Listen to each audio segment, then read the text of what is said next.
Magandang araw, kaibigan. Salamat sa iyong oras na iyon. Samahan mo ako sa isang kwento ng pag-asa, paglago at pananampalataya.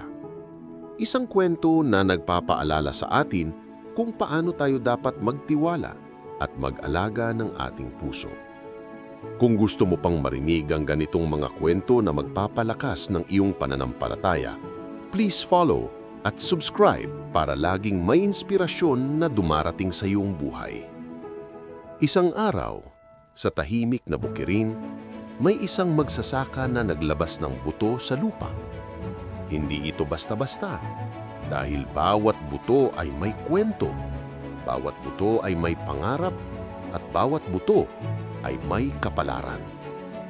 Habang naglalakad siya sa bukid, inihahagis niya ang mga buto sa lupa. Ang ilan ay napunta sa tabi ng daan sa mga lugar kung saan walang malalim na lupa at mabilis itong natuyo at nalunod sa init ng araw.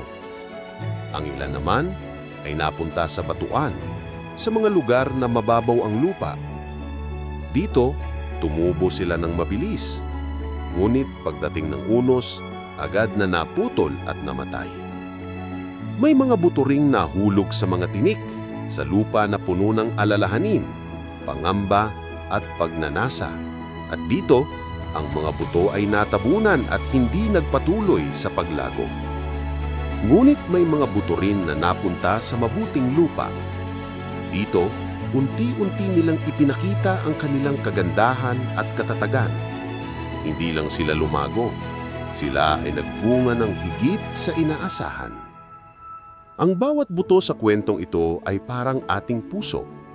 Kung paano natin pinapalaki ang ating pananampalataya, paano natin pinapangalagaan ang ating pangarap, at paano natin hinaharap ang bawat hamon sa buhay. Ang mabuting lupa ay nangangailangan ng paghahanda, ng tiyaga, at ng pananampalatayang hindi natitinag. Ang buhay ay hindi palaging madali. May unos, may init, may mga tinik na sumasalubong sa ating pag-uusad. Pero kapag ang puso natin ay bukas at handa, bawat buto ng pananampalataya ay lalago at magbubunga. Isipin mo ang iyong sariling puso bilang isang bukirin. Ano ang klase ng lupa na naroroon? May mga parte ba na natabunan ng alalahanin?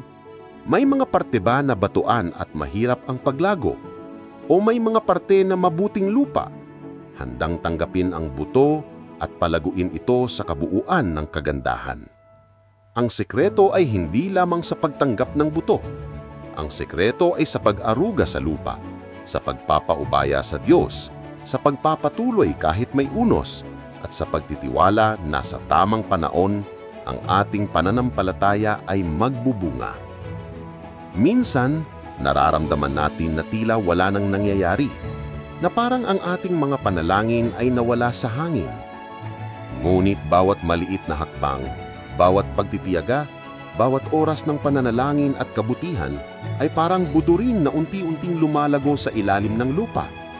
Hindi natin nakikita sa araw-araw, pero sa tamang panahon, ang bunga ay darating. Tulad ng sinasabi sa Mateo 13:23, "Ngulit ang sa mabuting lupa ay tumatanggap ng salita at nauunawaan nito, at nagbubunga, ilan ay 100 ulit, ilan ay 60, at ilan ay 30. Ang parabula ng magsasaka ay hindi lamang tungkol sa buto o sa lupa. Ito ay tungkol sa atin, kung paano natin tinatanggap ang salita, paano natin pinapalaki ang ating pananampalataya, at paano natin hinaharap ang mga pagsubok sa buhay. Ang mabuting puso na pinagyaman ng pananampalataya ay nagiging ilaw at inspirasyon sa iba. Kapag tayo ay nagtiwala at nag-alaga sa ating puso, nagiging daan tayo para sa biyaya ng Diyos na dumaloy hindi lamang sa atin, kundi sa buong paligid natin. Sa bawat unos at hamon, tandaan natin ang mga salita sa Santiago 1:12. "Mapalad ang taong nagtitiis sa tukso, sapagkat kapag siya ay nasubok, tatanggap siya ng korona ng buhay na ipinangako ng Panginoon sa mga nagmamahal sa Kanya." Ang ating pananampalataya ay parang buto na matibay sa gitna ng unos at ang ating pagtitiyaga at pagtitiwala ay magbibigay ng dakilang bunga. Huwag nating takutin ang mga tinik ng buhay. Ang bawat pagsubok ay paraan ng Diyos upang linisin ng ating puso at patibayin ang ating pananampalataya. Kung paanong pinapangalagaan ng magsasaka ang kanyang bukirin, ganun din natin dapat alagaan ang ating puso, ang ating isip, at ang ating espiritu. Sa ganitong paraan, ang bawat buto ng kabutihan, pananampalataya at pag-ibig ay makakabuo ng masaganang bunga.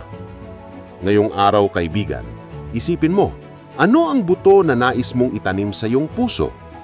Ano ang mga hamon na kailangan mong lampasan upang lumago ang iyong pananampalataya?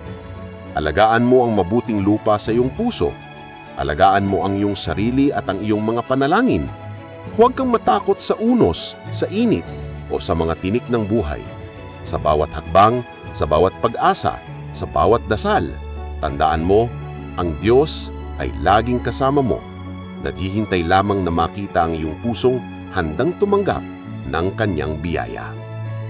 Maraming salamat sa pakikinig sa kwentong ito.